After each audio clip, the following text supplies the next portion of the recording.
need to have all these things, but you better have most of them. Family, friends, career, educational goals, plans for, time outside of work, attention to your mental and physical health, etc. That's what life is about. And if you don't have any of those things, well, then all you've got left is misery and suffering. So that's a bad deal for you. So once you set up that goal structure, let's say, and that's really in many ways that's what you should be doing at university. That's exactly what you should be doing, is trying to figure out who it is that you're trying to be, right? And you aim at that, and then you use everything you learn as a means of building that person that you want to be. And I really mean want to be. I don't mean should be, even those things are going to overlap. And it's important to distinguish between those, because that's partly, and this is back down to the micro routine analysis. So if I was saying, well, you're going to try to make yourself more industrious. Okay, number one, specify your damn goals, because how are you going to hit something if you don't know what it is? That isn't going to happen. And often people won't specify their goals too, because they don't like to specify conditions for failure. So if you keep yourself all vague and foggy, which is real easy, because that's just a matter of not doing as well, then you don't know when you fail. And people might say, well, I really don't want to know when I fail because that's painful. So I'll keep myself blind about when I fail. That's fine, except you'll fail all the time then. You just won't know it until you've failed so badly that you're done. And that can easily happen by the time you're 40. So I would recommend that you don't let that happen. So that's willful blindness, right? You could have known, but you chose not to. Okay, so once you get your goal structure set up, you think, okay, if I could have this life, looks like that might be worth living, despite the fact that it's going to be, anxiety provoking and threatening, and there's going to be some suffering and loss involved and all of that. Obviously, the goal is to have a vision for your life such that, all things considered, that justifies your effort. Okay, so then what do you do? Well, then you turn down to the micro routines. It's like, okay, well, this is what I'm aiming for. How does that instantiate itself day to day, week to week, month to month? And that's where something like a schedule can be unbelievably useful. Google Calendar. It's like, make a damn schedule and stick to it. Okay, so what's the rule with a schedule? It's not a bloody prison. That's the first thing that people do wrong. They say, well, I don't like to follow a schedule. Well, it's like, well, what kind of schedule are you setting up? Well, I have to do this, then I have to do this, then I have to do this, and then I just go play video games, because who wants to do all these things that I have to do? It's like, wrong. Set the damn schedule up so that you have the day you want. That's the trick. It's like, okay, I've got tomorrow. If I was going to set it up so it was the best possible day I could have, practically speaking, what would it look like? Well, then you schedule that. And obviously there's a bit of responsibility that's going to go along with that, because if you have any sense, one of the things that you're going to insist upon is that at the end of the day, you're not in worse shape than you were than at the beginning of the day, right? Because that's a stupid day. If you have a bunch of those in a row, you just dig yourself a hole and then you bury yourself in it. It's like, sorry, that's just not a good strategy. It's a bad strategy. So maybe 20% of your day has to be responsibility and obligation, or maybe it's more than that, depending on how far behind you are. But even that, you can ask yourself, okay, well, I've got these responsibilities. I have to schedule the damn things in. What's the right ratio of responsibility to reward? And you can ask yourself that, just like you'd negotiate with someone who is working for you. It's like, okay, you got to work tomorrow. Okay, so I want you to work tomorrow. And you might say, okay, well, what are you going to do for me that makes it likely that I'll work for you? Well, you could ask yourself that, So maybe you do an hour of responsibility and then you play a video game for 15 minutes. I don't know, whatever turns your crank, man. But, you have to negotiate with yourself and not tyrannize yourself. Like you're negotiating with someone that you care for, that you would like to be productive and have a good life. And that's how you make the schedule. It's like, and then you look at the day and you think, well, if I had that day, that'd be good. Great. And you're useless and horrible, so you'll probably only hit it with about 70% accuracy, but that beats the hell out of 0, right? And if you hit it even with 50% accuracy, another rule is, well, aim for 51% the next week, or 50.5% for God's sake, or because you're going to hit that position where things start to loop back positively and spiral you upward. And so that's one way that you can work on your conscientiousness, is plan a life you'd like to have. And you do that partly by referring to social norms. That's more or less rescuing your father from the belly of the whale. But the other way you do that is by having a little conversation with yourself about, as if you don't really know who you are, because you know what you're like. You won't do what you're told. You won't do what you tell yourself to do. You must have noticed that. It's like you're a bad employee and a worse boss, and both of those work, for you. You don't know what you want to do, and then when you tell yourself what to do, you don't do it anyways. You should fire yourself and find someone else to be. But my point is that you have to understand that you're not your own servant, so to speak. You're someone that you have to negotiate with, and you're someone that you want to present the opportunity of having a good life to. And that's hard for people because they don't like themselves very much. So, they're always like cracking the whip and then procrastinating, and cracking the whip and then procrastinating. And it's like, God, it's so boring and such a pathetic way of spending your time. And you know what that's like because you probably waste like 6 hours a day. And I think we did an economic calculation about that a while back, right? Your time's probably worth $50 an hour, something like that. I mean, you're not getting paid that now, but you're young, and so this is investment time, and what you do now is going to multiply its effects in the future.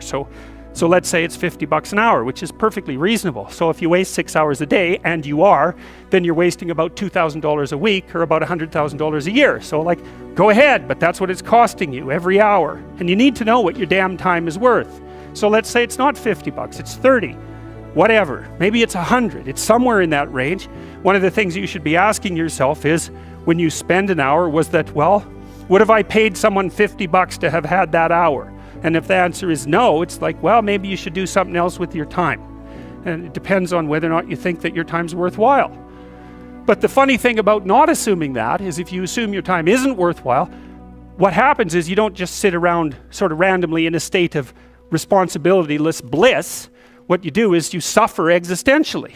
And so that seems like a stupid solution. If you take people, and I've told you this, and you expose them voluntarily to things that they are avoiding and are afraid of, that they know they need to overcome in order to meet their goals, their self-defined goals. If you can teach people to stand up in the face of the things they're afraid of, they get stronger.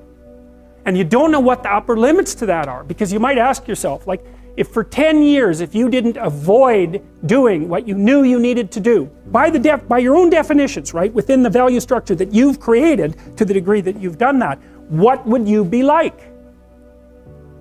Well, there are remarkable people who come into the world from time to time, and there are people who do find out over decades-long periods what they could be like if they were who they were, if they spoke their being forward.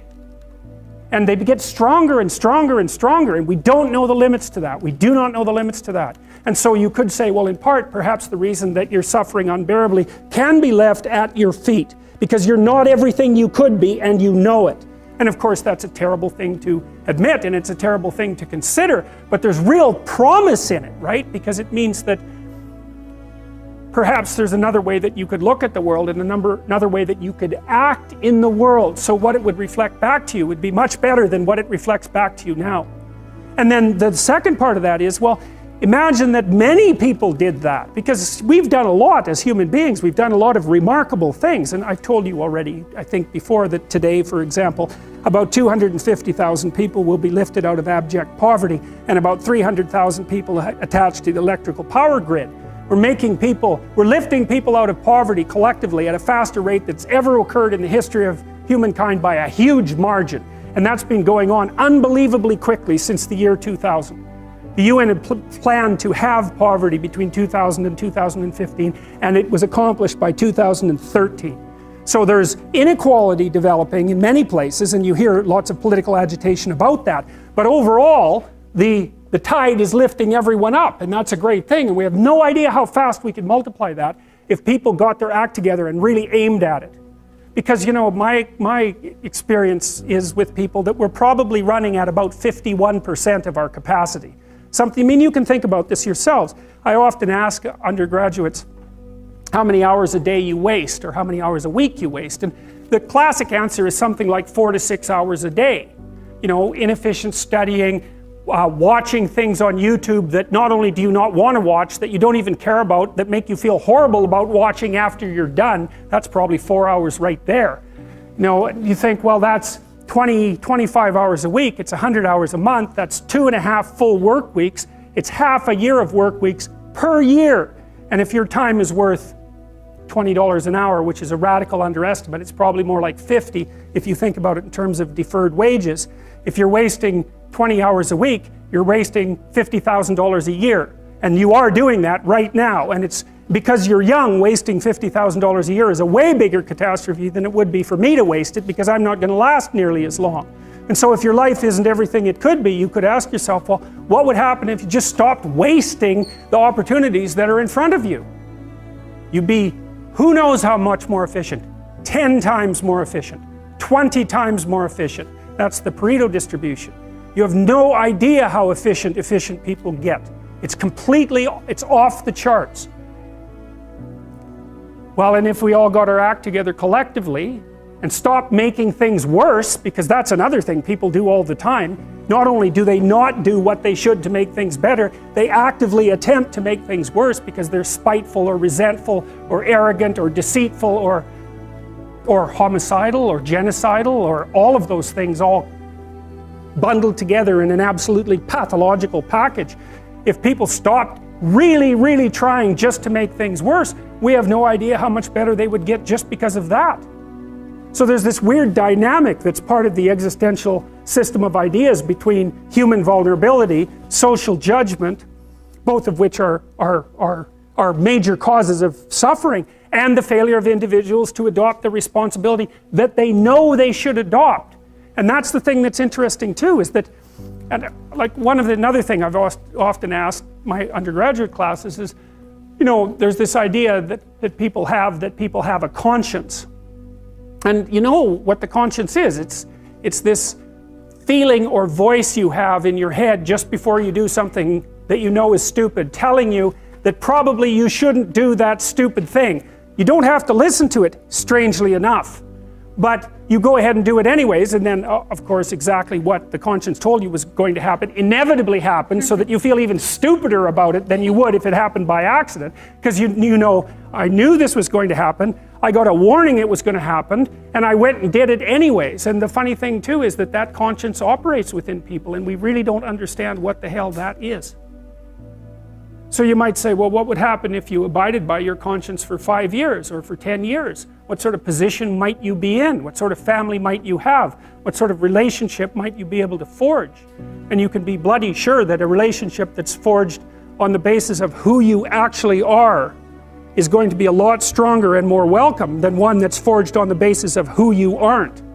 Now, of course, that means that the person you're with has to deal with the full force of you in all your ability and your catastrophe, and that's a very difficult thing to negotiate.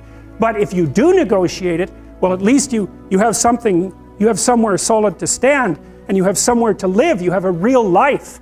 And it's a great basis upon which to bring children into the world, for example, because you can have an actual relationship with them instead of torturing them half to death, which is what happens in a tremendously large minority of cases.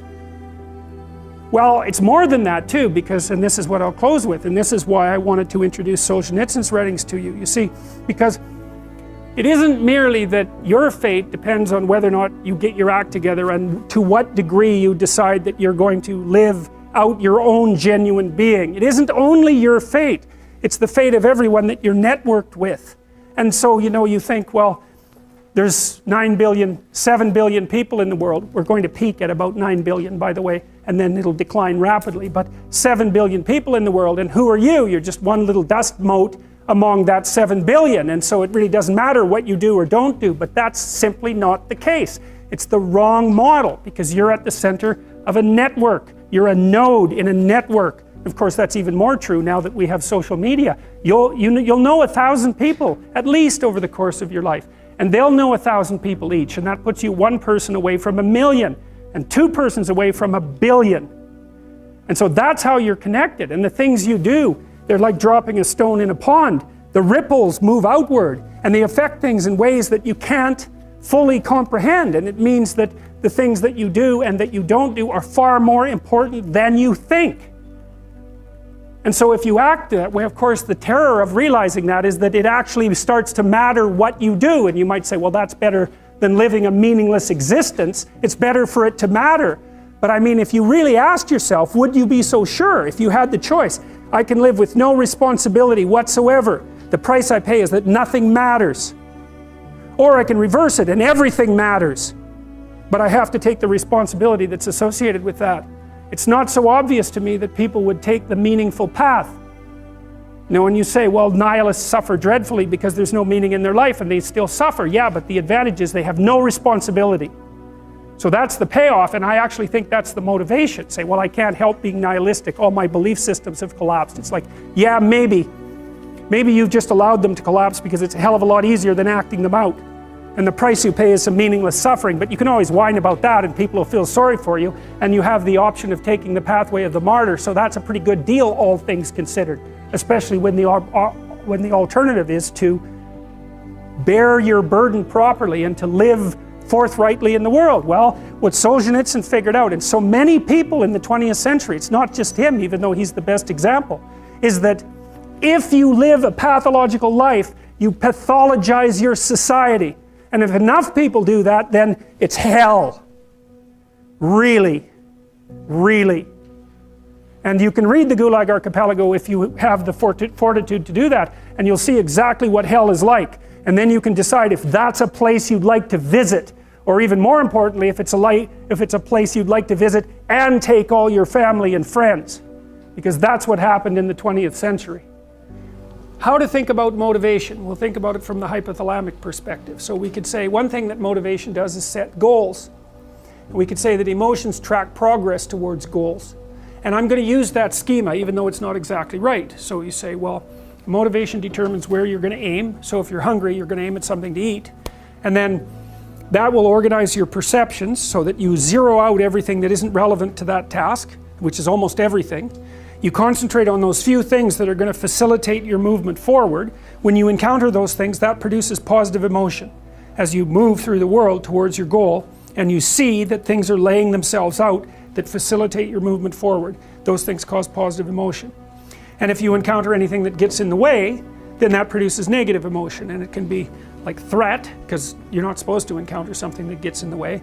It can be anger, so that you move it away. It can be frustration, disappointment, grief. Those would, if you had a response that serious to an obstacle, it would probably punish the little motivated frame right out of existence. You know, so you walk downstairs and, I don't know, the contracting company has set a wrecking ball through your kitchen. It's like, that's going to be disappointing. You're not going to keep eating the peanut butter sandwich in the rubble. That little frame is going to get punished out of existence, and some new goal is going to pop up in its stead. And you know, one of the things we're going to try to sort out is how do you decide when you've encountered an obstacle that's so big that you should just quit and go do something else? Because that's not obvious. You know, and you can get into counterproductive persistence pretty easily. So we don't know how people solve that problem. It's a really complicated one. So anyways, we're going to work on that scenario. Your hypothalamus pops up micro goals that are directly relevant to biological survival. That produces a frame of reference. So it's not a goal, it's not a drive, and it's not a collection of behaviors. It's a little personality. And the personality has a viewpoint, it has thoughts that go along with it. It has perceptions, it has action tendencies, all of that. You can see this in addiction, most particularly. So one of the things that you find often with people who are alcoholic is they lie all the time. And that's because when they've built a little alcohol-dependent personality inside of themselves, or a big one, maybe it's 90% of their personality, and one of the things that consists of is all the rationalizations that they've used over the years to justify their addiction to themselves and to other people. And so the addiction has a personality. You know, and so when the person is off, or maybe they're addicted to meth or something like that, where the addiction is more, it's more short-term powerful than I would say than an alcohol addiction. They'll say anything. And the words are just tools used to get towards the goal. And if they happen to be deceptive, whatever, it doesn't matter. They're just practical tools to get towards the goal. And then when you get towards the goal and you take a nice shot of meth or something like that, you reinforce all those rationales that you used to get the drug, and then the next time you're even a better deceiver and liar.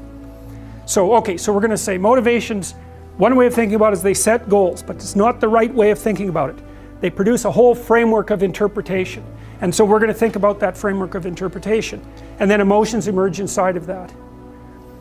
So that's it. So the world is framed, motivation set goals. You could say the world has to be framed. So motivation sets that frame.